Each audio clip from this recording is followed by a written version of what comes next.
City of Stevens Point Redevelopment Authority meeting, recorded August 12, 2019.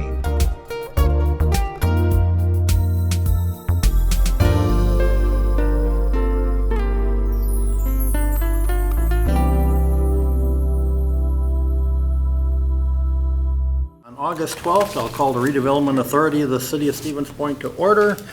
Prior to getting going on that, I'd like to do two comments. As chair, I guess I can do that. First off, on behalf of the Redevelopment Authority, we'd like to offer our condolences to Commissioner Phillips, whose dad passed away last week. Thank you. And also on behalf of the commission, we'd like to thank Mr. Ostrowski for all the hard work and dedication he's done for the Redevelopment Authority over the years. We hope he does not become a Cowboys fan. He brings us some chili when he's coming around through the area around chili contest time. But thank you, Mike, for all your service. We're going to miss you. And I've been telling Mike that I didn't accept his resignation, so we still got to stay as our director. So. Item number one, roll call. Schleiss. Aye. Phillips. Here. Barrett's excused. Cooper. Here. Gardner. Here. Kemmender. Here. Segura. Number two, persons who wish to address the board on specific agenda items other than a public hearing must register their request at this time. Those who wish to address the board during a public hearing are not required to identify themselves until the public hearing is declared open by the chairperson.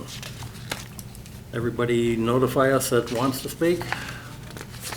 Alrighty, number three, public comment for pre-registered individuals for matters appearing on the agenda. Ma'am, go ahead.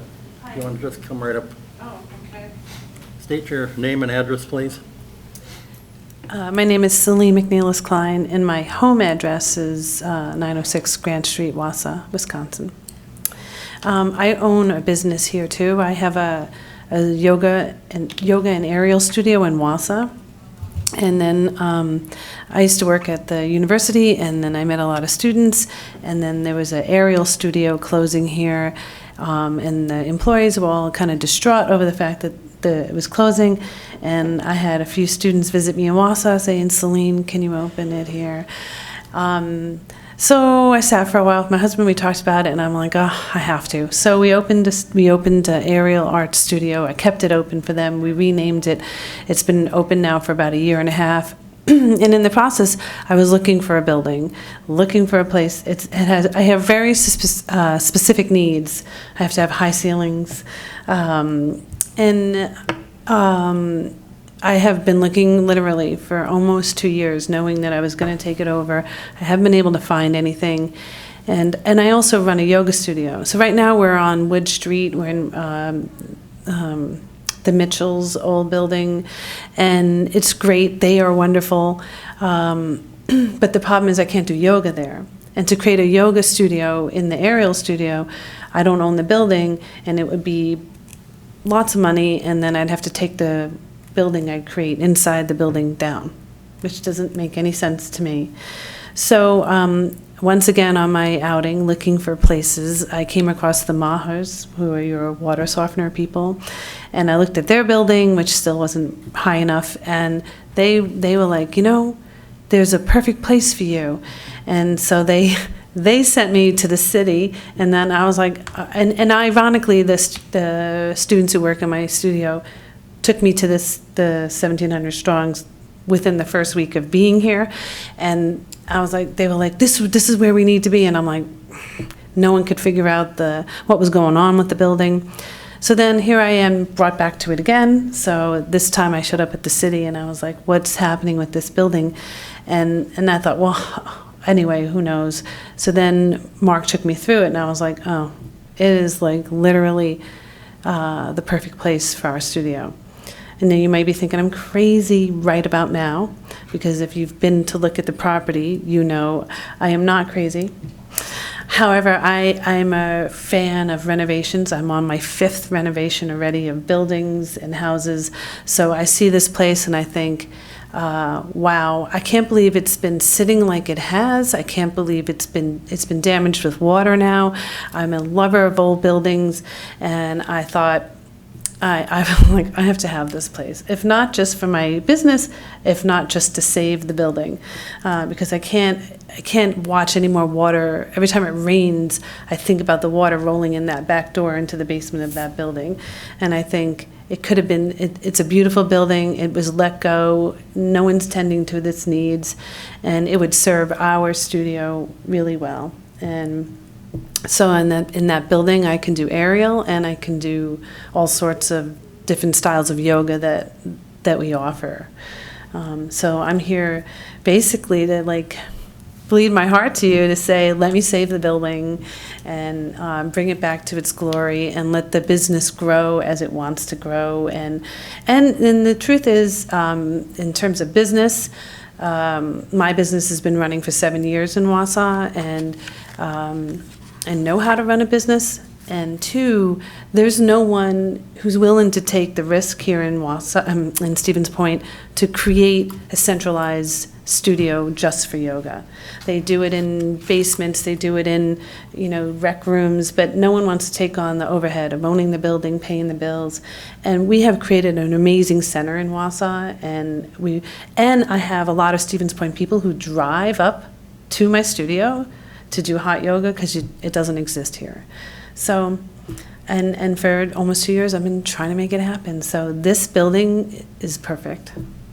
So, I don't know. So anyway, lastly, I could talk forever. So if you have questions.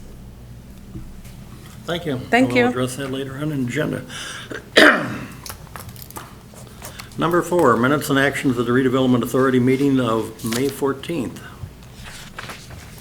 Move approval of those minutes. I'll second. By Mike, second by Jean. Any discussion? All in favor, aye? Aye. Motion carries. Number 5, financial reports, claims, and statements from prior months. Director? The only thing that was changing anything significant on the prior month's financials, the city did start paying on their loan payment that we did for the city. We refinanced one of their loan payments, but that's really it. Other than that, it's just basic payoffs. Motion to approve and file. So moved. Dave? Sean? Second. Any discussion? All in favor, aye? Aye. Opposed? Motion carries. Number 6, 2018 audit. We have a familiar face here, Carla from Baker Tilly. Will give us a presentation, and feel free to ask her any questions.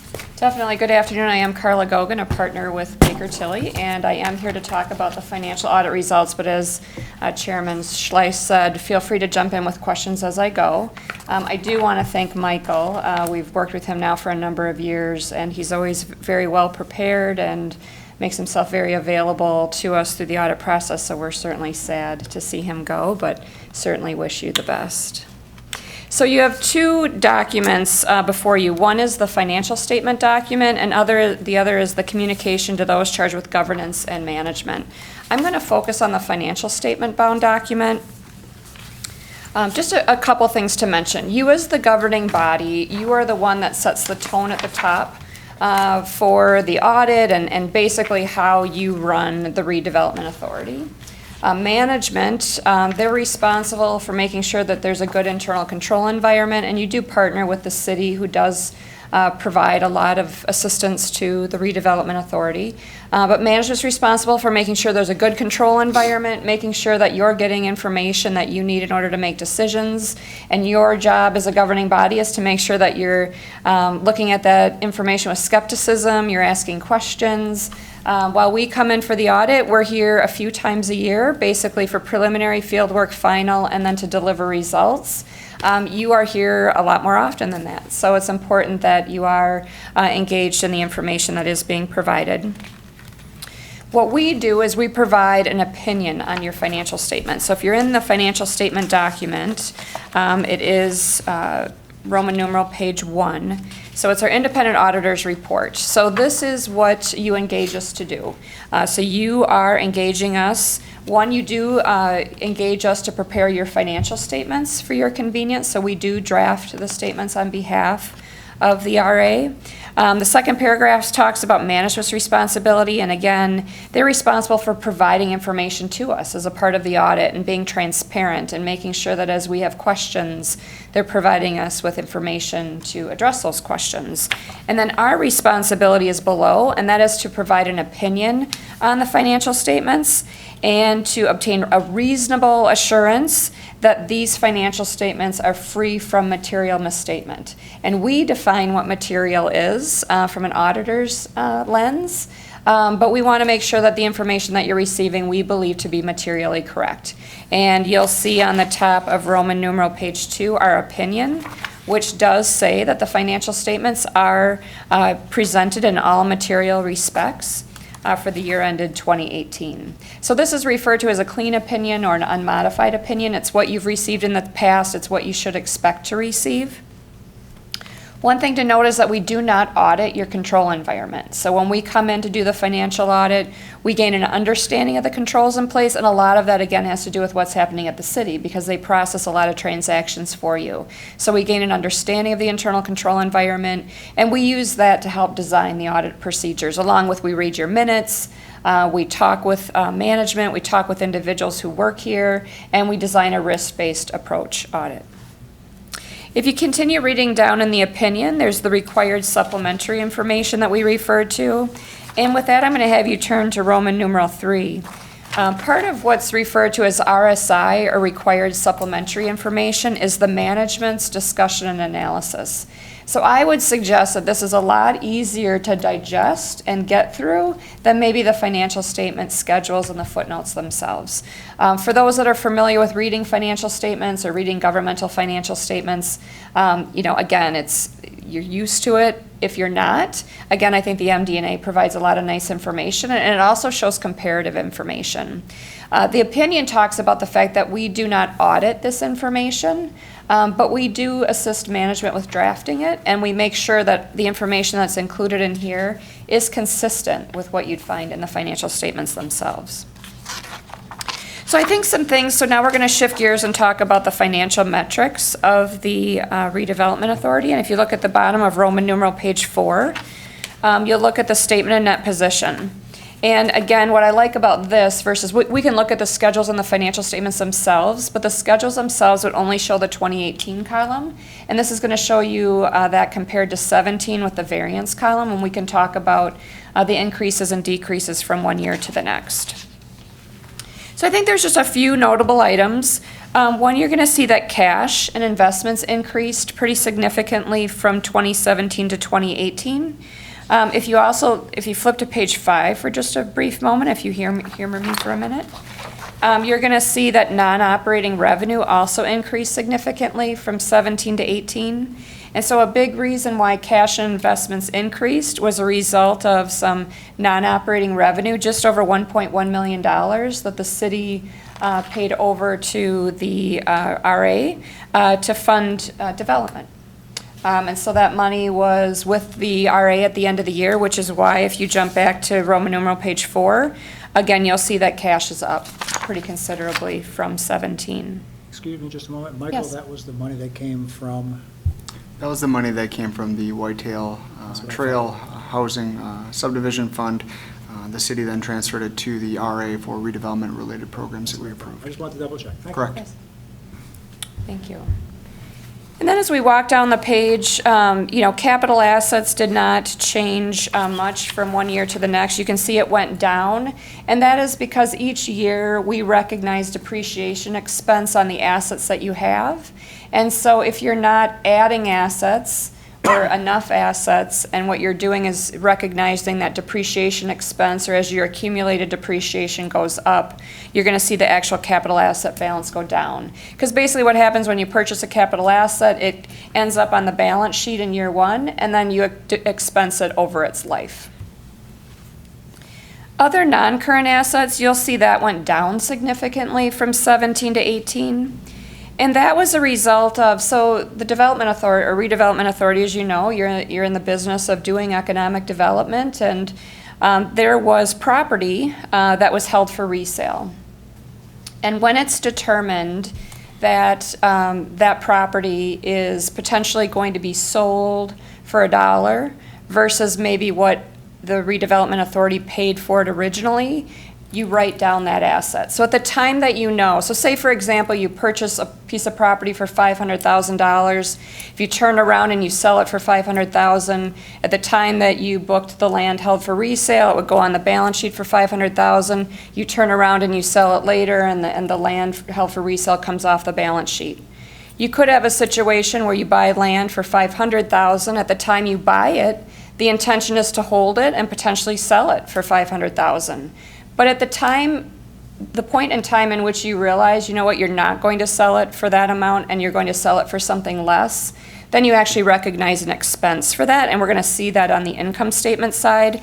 But there was land held for resale that ultimately it was written down to what you were going to recognize when you sold that land. And that was the lullaby site for the merge development. Then as you walk down the page, you'll see that what you're left with is your net position, your investment in capital assets. You can see that matches your capital asset line above. And then your unrestricted net position is all the other assets combined. You'll see that, again, investment in capital assets went down. That's the amount essentially of, you know, the netting of any assets purchased less any increase in accumulated depreciation. And then your unrestricted net position, you know, again, as you look at your variances above, that is essentially what's going to result in that variance below. So you had the increase in cash, but a portion of that is offset by that land held for resale, that asset that was written down to what you were going to realize. Questions on that before we move to the next page, was the statement of revenue. One question I would have, Yes. would you recommend that we know there's certain properties we're gonna write down, just write them down when we put them on the books rather than take a charge off later? Yes. Yes. At any time that you realize that at that time, you should write it down at that time and recognize the expense at that time. If something changes, you know, and you determine later, and you know that for whatever business purpose, you maybe sell it for something more, we would recognize a gain at that time in your financial statements. So the statement of net position that we were just going over, that's your balances as of 12/31/18. And then this is your change in net position. So if you look at what your net position was, you know, at the end of 17 versus 18, you can see that your net position went up $360,000. And again, that's really related to the revenues, as I mentioned, that non-operating revenue, that's the contribution from the city. And as you walk down the page, things are really comparable to the prior year, with the exception of that revenue from the city and then that loss on disposal of capital assets like we talked about. Again, the change in net position, though, still is a positive $360,000. So what I would like to do is just for a moment, turn to page 1. I'm not going to go through this in detail, but this is your statement of net position. We talked about this schedule, but we went through it from a comparative perspective, and this does break things down into more line items. And then page 2, this is your statement of revenues, expenses, and changes in net position. Again, we just talked about this. However, we talked about it. This provides a little more detail than what we talked about. And then lastly, the last schedule is your schedule of, or your statement of cash flows on page 3. So again, you can see about midway down the page where it says the 1.3 million, it actually should say net increase in cash and cash equivalents, because your cash did go up $1.3 million from the almost 1.7 to 3 million. And again, the largest contributing factor to that was, if you walk up the page to receive from municipality near the top, you can see that 1.1 million coming in. The rest of the report are the footnotes, which go into more detail on the cash and investments that the RA holds, as well as some other footnote disclosures. Before I shift gears and talk about the communications document, do you have any questions for me or Michael regarding the financial statements? Okay. So if we shift gears over to the communication to those charged with governance and management, just a few things to note. If you go to page, this document is broken into really 4 sections. The first section on page 2, this we're required to put in writing. Because we prepare your financial statements and because the RA doesn't have staff who are in a position to be able to draft the financial statements, and because we did identify in working with management that there was the journal entry needed to write down that land held for resale, and that was a large number. For that reason, we provide or give a material weakness over financial reporting. This is very consistent with what we give in many of the clients, and I work with probably 35 municipalities personally, and then at our firm we work with many more than that. But this we are required to put in writing. It's consistent with what you've seen in the past, so really no change from prior years. Pages 3 and 4, I mentioned earlier about performing a risk-based approach audit. This is really just our communication to you. Sometimes we don't always present at a board or a commission meeting. And so we use this letter as a way to communicate with the governing body that if there's something that we should know about, as your financial auditor, this is your invitation to reach out to us. If there's, again, something that causes concern or a red flag or you have questions, this is about reaching out to us because we do consider a lot of different pieces of information when we're designing our audit plan. Starting on page 5 is a recommendation. And this is consistent with what is being reported in the city's communication letter.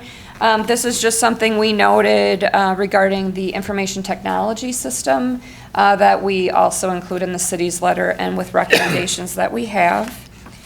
And then the rest of the letter from page 6 on is a required communication.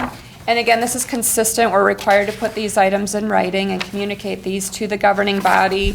So for example, if we had difficulty with management, if there were things of significance, we would need to document them here. I would say what is documented is very consistent with what you've seen in prior years. On page 7, we talk about that material journal entry that I mentioned under the corrected and uncorrected misstatements. So we do call that out here in terms of the amounts of $981,000 and $92,000 for the loss on disposal of assets. On the top of page 8, we, as your audit firm, we do provide other non-audit services, and we are required under the standards to list those here and to make you aware of those. So that we do that here. Do you have any questions about this particular document? Yes. Is there any general guidance that you have for a municipality or a body such as ours for internal control audits? Because I'm in banking and they hit us hard with internal control. So I just didn't know if there was anything that municipalities should or shouldn't be doing, or a body such as this should or shouldn't be doing. Sure. One thing to note is from an internal controls perspective, we actually have very few findings or recommendations, and it's really back to the financial reporting and the one material entry that we found. I would say it's very consistent with many of the municipalities I work with that you would see many more segregation of duties items listed here. So I would say from that perspective, you're sitting in a really good position. For my clients, probably less than 5%. We don't have any material weaknesses. I would say as a governing body, what is really just, I think, critically important is as you're getting information, however often you receive that, as well as at your meetings, that you're questioning that information, that you're, again, as I mentioned earlier, looking at that with skepticism. It's not a matter of, it's the whole thing you can trust but verify. So again, just making sure you're asking questions and making sure you're understanding the information that's coming before you. So we do have some clients who do engage us to perform, operational reviews or internal control reviews. That's typically in situations maybe where we've identified more control matters as a part of the audit process. Thank you for that question. Any others? Okay. Well, thank you so much. I appreciate the opportunity to come here. And again, best wishes to you, Michael. Thank you. Thank you. Thank you. We need a motion to accept the audit and place on file. So moved. Commissioner Gardner, Commissioner Phillips, any discussion? All in favor, aye? Aye. Opposed? Motion carries. Number 7, acceptance of mortgage and/or foreclosure judgment for 1700 Strong's Avenue and payment of related cost. Director? Sure. So this was the property that the woman spoke about earlier under the public comment item. Neighborhood Improvement Coordinator Cordis has been working on this property for a long period of time now. This property has been awarded a foreclosure judgment, but the bank has not exercised it and doesn't have any intention on exercising to take the property. The property has several years of back taxes. The county decided not to take it on tax deed this year. They may look at taking it next year, but I think there's a concern with getting stuck with the property and the related costs to deal with it. Plus, they had a number of properties that they had to take this year and didn't have the staff capability to take all of them. The one interesting point about this property is that the parking lot associated with it, I'm going to put it up on the screen here, was not part of the foreclosure judgment. So both properties are behind in taxes. The county does have the ability to take them, but the bank and what we're discussing here with the bank as a potential of them awarding us the foreclosure judgment where we could then foreclose on the property and take it, they don't have anything on the parking lot. So we would not be able to gain control of the parking lot unless we could work out a deal with the current landowner, Mr. Myers, on trying to acquire that. Nevertheless, I think there's value in trying to deal with this property, as you had heard earlier. It's exposed to the elements. It's only getting worse. We have potential interest for a use for this property, and I think it could assist with the development within that neighborhood and saving a very historic building within this city. And what we'd be looking at here would be us being awarded the foreclosure judgment through the bank, paying those related fees, and I know Mark has spoken with the attorney for the bank. They're probably going to be around $5,000, but then we would also be on the hook if we did move forward with this for the remaining back taxes. You're probably in the ballpark of $20,000 to $25,000 to acquire this property. Questions?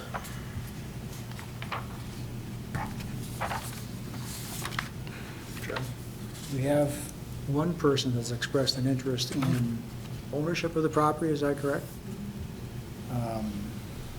Has the staff dealt with them to see if there's sufficient capital budget to improve the building?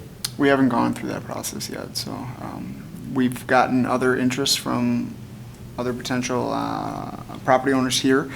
Some have been to reuse it as a church. Some have been potentially converting it into a single-family home. So we haven't gone out for, let's say, a request for proposals for any other interests out there, but we have not gotten that far with a financial review of what they'd be able to bring to the table and what it would cost. Given their experience in rehabbing these types of buildings and being successful already with other businesses, I think she's got a good understanding of what the costs would be with this building, but that would have to be part of the process. Two follow-up questions, Mr. Chairman. One would be, I assume then the RDA would be responsible for snow shoveling, grass cutting, some basic maintenance of the property to try to stabilize it in the interim between now and whenever you did a successful request for proposals. How long do you think that might take, realistically? And do we have the budget for that? If we set aside a number for that, including the acquisition then? Yeah, so there is the budget for it. You would be using your housing trust fund dollars, not the redevelopment dollars that the city had given you, but the housing trust fund interest revenue, which we would have plenty to cover it. You're probably looking, I would say probably at least 6 to 7 months going through that process. So yeah, we would be shoveling the snow during the winter. We'd contract out with that, but there would probably be at least 6 to 7 months worth of costs associated with that. Do you think there's going to be a requirement to stabilize the structure during this interim time between now and the RFP?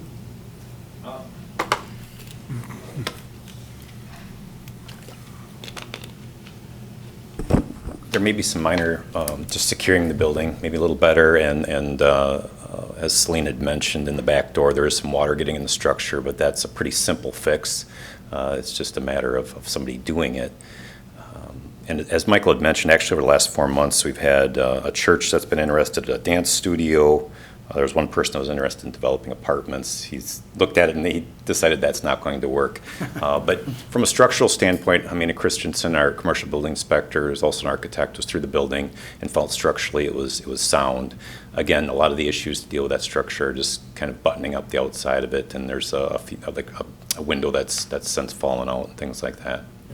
Attic's open, some Yeah. of the stuff, there's some beams, I don't know if it's a beam or not that's showing in the attic, but Yeah. that back window. Yeah, correct. The bank did feel, because they were awarded the foreclosure action and a money judgment, and I don't know what he was thinking, I didn't get into a lot of detail, but he thought he could use part of that money judgment to encourage Skip Myers to maybe sign off that parking lot property. I don't know if they're looking at releasing part of their money judgment as part of that.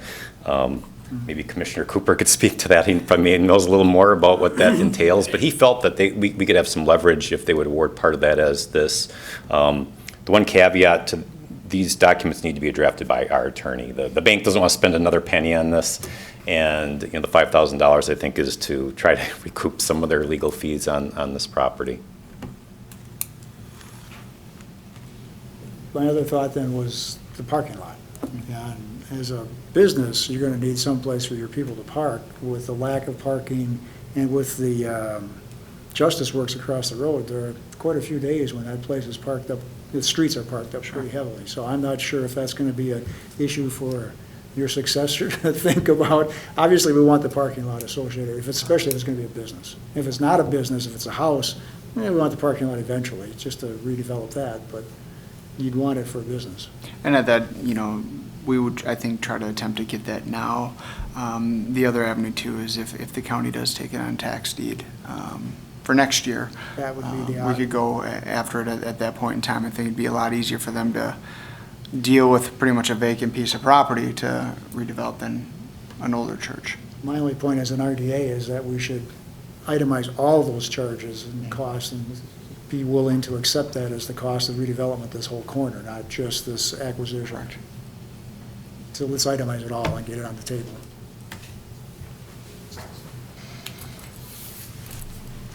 So you'd like to have them come back with a list of costs associated with doing this? What's Specific? the motion here? Acceptance of mortgage and foreclosure. Mr. Chairman, I would move that we proceed with the acceptance of mortgage and foreclosure judgment for 1700 Strongs Avenue. In addition to that, to develop a budget that would address all the related costs.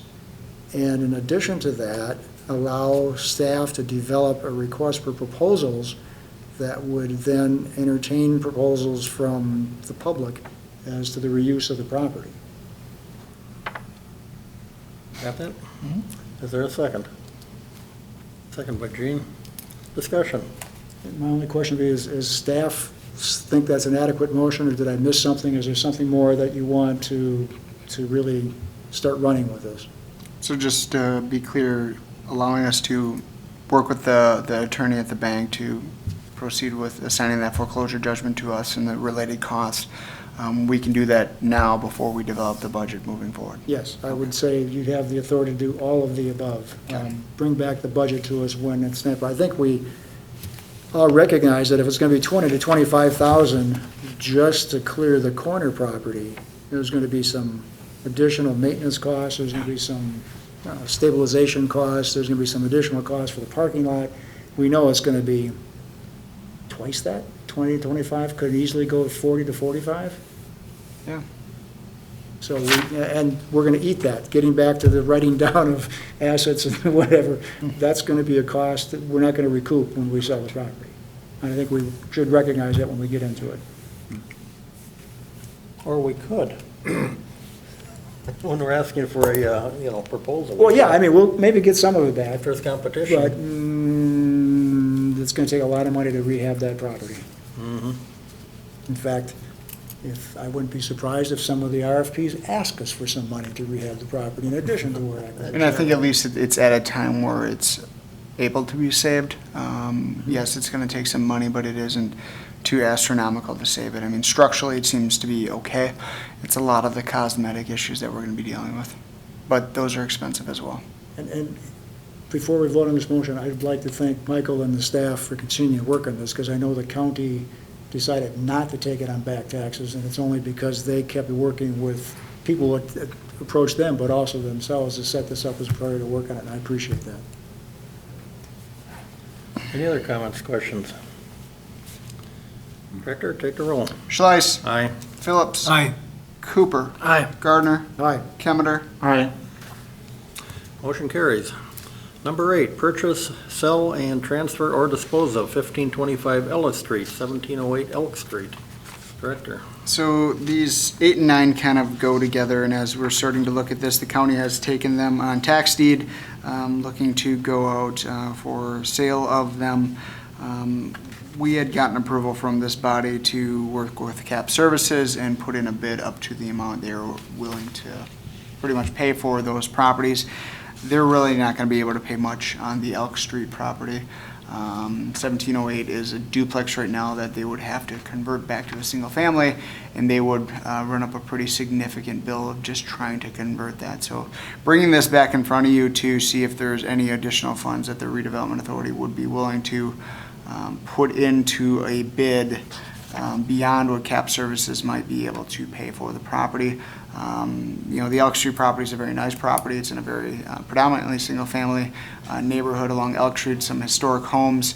I think this would be a good opportunity to have a conversion back to single-family, and then also bring that property back up to a number of the code requirements that CAP Services usually has to do in order to rehab a property. So I'd recommend at least some additional funds to throw at this one to get this one back. Now, keep in mind, we likely won't be throwing a bid in right away. The county's going to have to see if they can get fair market value for the property. If they do, great. Our bid would come in after that if they don't get the fair market value. Throw it back to the commissioners. What's your wishes? John? Mr. Chairman, obviously you don't know what the county's going to think of as fair market value. What do you see the timeline is when they're going to establish that fair market value? They have appraisers go out and actually establish that, is that correct? That's correct. What do you see the timeline as that? I think they're going to be going in the next couple of months here on this property. I would like to suggest, depending on what the fair market value is, my concern is that somebody who is looking for, not to rehab the property, but just to rent it as is going to try to acquire it for some sort of low figure, which might be fair market value from the county.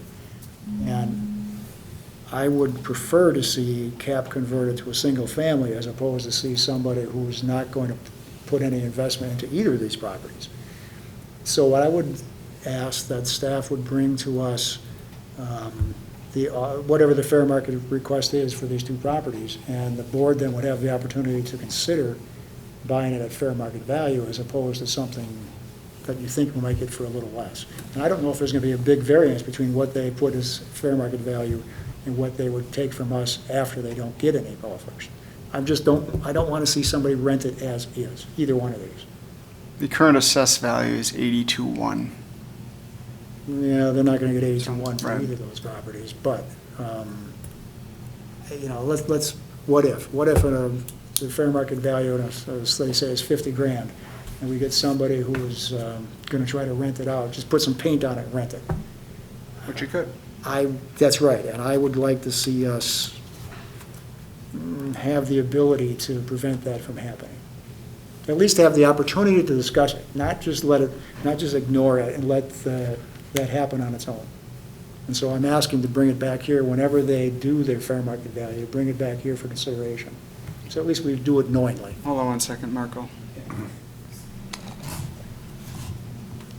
I just talked to Shirley Simonis, the county clerk, and she's already requested the appraisals for the property, and she expects those within the next 30 days.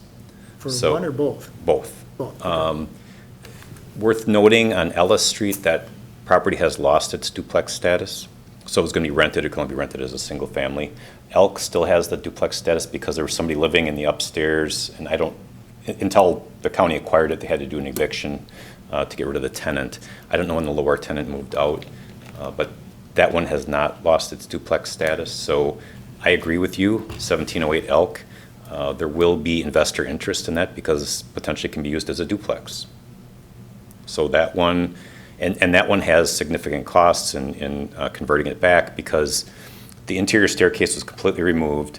An exterior rear staircase was added to that property. So the cost to bring that property back to single family, plus it needs new siding, new windows, and a new roof. So UCAP has essentially said, even if they don't pay us anything, it's probably going to cost them money to convert it back to single family. That being said, again, on the open market, that one's probably the more desirable of the two properties. 1525 Ellis is a very easy conversion back to a single family home because they really didn't ever convert it to a duplex in the first place. I mean, there's a living unit upstairs, but there really was no true divide between the units.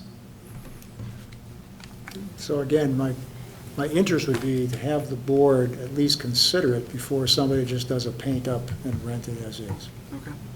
And that, I don't know how the other board members feel, but Consensus of the board, bring it Would back that next be, month? so we'd be postponing it until after this appraisal? Is that what you're saying? no, I don't know that there's, I mean, I would say we should have an agreement with Cap Services, I'm sorry, purchase and sell and transfer disposal. 8 and 9 go together. Yeah. Yeah, what were you thinking of the motion? Because you said this wouldn't take effect until after the county offered it for fair market value. Right, so we wouldn't put in a bid, so what we'd have is you've authorized us to have an agreement with Cap Services, the chairperson, and executive director to negotiate and sign. We would bid up to that amount that Cap is willing to pay. If they're not willing to pay a dime, obviously then we're not gonna be bidding much on that. But the bid would not be submitted until after it's gone through that offer of fair market value on the open market. Correct. And what I'm Unless you saying- want to change that and put in a bid right away. I don't know what the bid would be, what the fair market value request is, because the county can't take anything less than fair market, is that correct? Correct. On the first round, yeah. First round, they can't. So what I'm saying, Mr. Chairman, is that I would be in favor of the motion to do the second round after, if nobody's interested in the fair market value. On the other hand, I think we ought to at least look at the fair market value in the first round. And then then see where we're at with the second round. I think, though, we should be approved the second round. What's the time frame between the first and second round? I don't know. I don't have that date. But we can bring, once we know what the appraisal amount is, then we can at least bring that back to the RA and That's all I'm have a asking. number. I would be in favor of making the agreement with Cap Services on both properties today, but I know that that's the second round. I think we should bring back the request, the fair market value in the first round. And that's fine. I don't think we need action then today. We can just bring that item back. We'll do it. 8 and 9 we'll bring back in the future. Postpone action until next month? That'd be fine. The next meeting, I'm sorry. And then if we, and Because maybe by that time, you've already approved action for us to work with CAP to do that already. So the thought here was that we're going to need probably some additional funds in order to acquire this property. So we will bring it back. maybe by next month, then the appraisals will be at least verbally available, if not in written form yet. Who's doing the appraisals, do you know? I don't know. Okay. But we also need to know how much CAP is willing to invest in it as well, so. Correct. We'll work on that and bring it back. Thank you. Okay, number 10, targeted area master plans. Director. So this project continues to go. We will be having a final conference call with Vanderwall and Associates along with the steering committee tomorrow evening to go over the downtown and Division Street priority projects and the implementation plans, just to see if they're on par with, what was said in the public meetings and further analysis was done. My thought after that would be then to have probably a joint meeting between Plan and RA and/or Council along all three of them, just so everybody's on the same page moving forward and as we go through the planning process with this, because oftentimes the council is going to be the ones that is going to be providing the financial capital to move forward with these projects, but the RA may be undertaking many of them. So my thought would be that in September, we hold a joint meeting with, like I said, the Plan Commission and the Council, along with the RA, to review and take action on the two plans. Are you going to do any sort of summary of tomorrow night's I will, meeting? and I'll send that out as soon as that concludes. I'd appreciate sending it to the Yep. RDA. Thank you. Yeah, we need to have something in advance on that. Alrighty, no action needed on that. Environmental Protection Agency Community-Wide Brownfield Assessment Grant Activities, Director. So we continue to do several of these grant activities, completed a good number of them for the Belkey Eagle Plumbing site. As you can see, the southernmost building on the Belkey site is starting to be raised. Wanta has moved forward with the raising of that structure, and that should be down relatively soon. We probably have to go back out there and do some additional testing just to get a little bit better understanding of what's going to need to be happen on the remedial action plan as Wanta has moved forward. We didn't hit anything too significant on those properties, but nonetheless, there is contamination that will need to be dealt with. Being able to deal with it on site, capping it on site, whether it's under a foot of soil, under a parking lot, under a building, is probably the least expensive way to manage the stuff. Most of these contaminants just have to deal with direct contact, not issues typically with vapor barriers. So we'll have a few more dollars to be spent on that site. And then I think the remaining funds, so we've gone through about 1/3 of the funds. We've gone through about $100,000 of the $300,000 grant. We've got some potential very large projects in the downtown that we could analyze as well. And then several along the Business 51 corridor that we could use those remaining funds. It's a 3-year grant, so we're, I think, going through it fairly well. We've spent a significant amount right away, but I think we're going to have a number of large projects moving forward that we probably want to hold off on spending some of these additional funds on. Alrighty, questions, comments? I don't think we need any action on that. Number 12, Director's Update. So the only thing I have, I just wanted to say thank you. It has been an absolute honor serving the city of Stevens Point and working with the Redevelopment Authority. I remember with the Redevelopment Authority being created and split out of the CDA, coming out of the mall redevelopment project. So it's been exciting. I think there are many exciting things in front of the RA, especially coming forth with the targeted area master plans as we start developing those true redevelopment plans out of those concept plans. I think there are going to be some very exciting projects, especially within the downtown and Division Street corridor. So thank you very much. I will miss everybody. It's been hard to leave Stevens Point, but I know the city will be in good hands, and I think it's in its right direction. Any questions, comments for the Director? Thanks, Michael. Thank you. Thank you. Alrighty, we are adjourned. Thank you.